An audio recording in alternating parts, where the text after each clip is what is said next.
নমস্কার, good evening বন্ধুরা। আজকে আমি দেখাচ্ছি দিল্লির বিড়লা মন্দির দেখতে এসেছি আমি দিওয়ালির দিন, কালী পুজোর দিন। তো যাচ্ছি সামনে, দেখাবো আপনাদের মন্দিরটা ঘুরে। ভিডিও অ্যালাউ আছে কি না জানি না, চেষ্টা করব দেখানোর। মন্দিরের সামনেটা এসে গেছি, তখন সাইড থেকে দেখাচ্ছিলাম আমি রাস্তায় চলতে চলতে।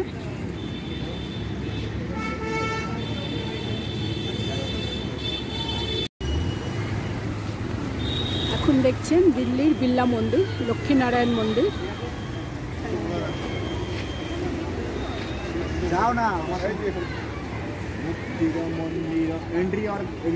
এখানেও বাঙালি লোক আছে। আপনারা দেখছেন দিল্লি বিড়লা মন্দির। আমি ভিতরে যেতে পারবো না, কেন কি ক্যামেরা আছে, আমার সামনে মোবাইল আছে, তাই আমার অ্যালাউ নেই। আমি এখান থেকেই দেখিয়ে দিচ্ছি, সবাই যাচ্ছে পুজো দিতে। যেহেতু আমি ভিতরে গিয়ে ভিডিও তুলতে পারবো না, তাই আমি যাচ্ছি না।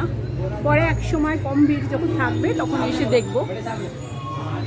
রাস্তার অপোজিট পাড়ে এসে আমি দেখলাম, মন্দির থেকে বেরিয়ে গিয়ে রাস্তার অপোজিট সাইডে আমি এসে দেখলাম যে মন্দিরটা ভালো করে দেখা যাচ্ছে এবং লক্ষ্মীনারায়ণের মূর্তিও দেখা যাচ্ছে। আমি একটু জুম করে আপনাদের দেখাচ্ছি।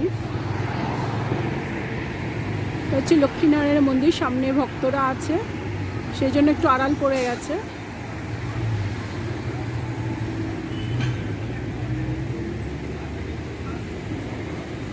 এবার মূর্তিটাকে কিন্তু পুরো দেখা যাচ্ছে, লোক সরে গেছে সামনের থেকে। লক্ষ্মী নারায়ণের মূর্তি দেখা যাচ্ছে, দর্শন করতে পারছি আমি রাস্তা থেকে।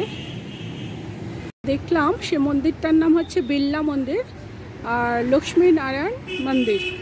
দেখতে পাচ্ছেন এখানে লেখা আছে লক্ষ্মী নারায়ণ মন্দির। তো এখান থেকে এখন আমি বেরিয়ে যাব। ভিতরটা আপনাদের দেখাতে পারলাম না, যেটুকু দেখাতে পারলাম সেটুকু দেখিয়ে দিলাম। সবাইকে নমস্কার জানিয়ে ভিডিও শেষ করছি।